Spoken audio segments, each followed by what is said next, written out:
In this video, we're going to discuss how to fix your permanently limited on your PayPal. So, if PayPal has limited your account, they will send you an email with a reason for the limitation. So a limited account means that you won't be able to do certain things with your PayPal account, like sending or withdrawing money. The reasons for account limitation may be several reasons, such as regulatory requirements to comply with this. Maybe also because of acceptable use policy, as well as unauthorized use, higher risk activity, inactive account, and the likes. So, your resolution for this is dependent on what kind of email has been sent to you.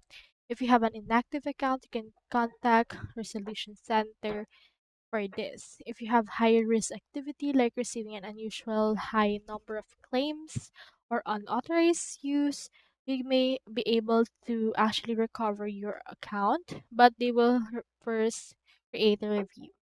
So that's all there is today, and I hope this video helped you out.